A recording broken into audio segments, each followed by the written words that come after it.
श्री स्वामी समर्थ। आजची स्टोरी होळी महात्म कथा। फाल्गुन शुद्ध पौर्णिमा म्हणजेच होळी पौर्णिमा। होळीचं दुसरं नाव म्हणजे हुताशनी पौर्णिमा।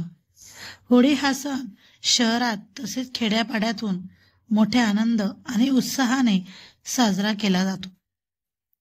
होळी आली की होळीसाठी लाकडं गवऱ्या गोळा करणारी पोरं गल्ली बोळातून गात सुटतात। होळी रे होळी पुरणाची पोळी, किंवा होळीला गवऱ्या पाच पाच डोक्यावर नाच नाच। लाकडं गवऱ्या गोळा केली जातात। मग घराच्या अंगणात किंवा चौकात एक मोठी एरंडाची फांदी उभी करतात। त्यांच्या भोवती लाकडं गवऱ्या रचतात। संध्याकाळ झाली की होळी पेटवतात। सवाष्णी, मुलं मुली, मोठी माणसं सर्वजण या होळीची पूजा करतात। होळीला पुरणपोळीचा नैवेद्य दाखवतात। जे जुनं आहे, कालबाह्य आहे, अमंगल आहे त्या सर्वांचा जाळून नाश करायचा। नव्याचा, चांगल्यांचा, उदात्ततेचा स्वीकार करायचा हाच होळीचा खरा संदेश आहे। होळी आपल्याला त्याग आणि समर्पण शिकवते। या उत्साहाला होलिका दहन किंवा होळी, शिमगा, हुताशनी महोत्सव, दोला यात्रा, काम दहन अशा वेगवेगळ्या संज्ञा आहेत। या होळीबद्दल अनेक लोककथा प्रचलित आहेत। या होळीच्या संदर्भात जी कथा सांगितली जाते ती अशी की पूर्वी राक्षस कुळात हिरण्यकश्यपू नावाचा राक्षस होता। तो स्वतःला श्रेष्ठ समजत असे। देवतांविषयी त्याला अतिशय तिरस्कार होता।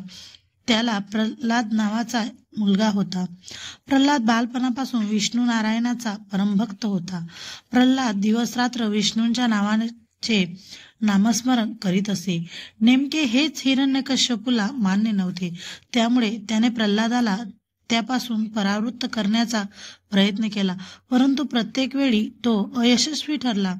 अखेरीस कंटाळून हिरण्यकश्यपूने आपल्याच मुलाचा वध करण्याचा निर्णय घेतला। या कामात त्याने आपल्या बहिणीची मदत घेतली। होलिका हे तिचं नाव। ती राक्षसी प्रवृत्तीची आणि क्रूर होती। तिला अग्नीचे भय नव्हते। अग्नीपासून तिला कोणताच त्रास होत नव्हता।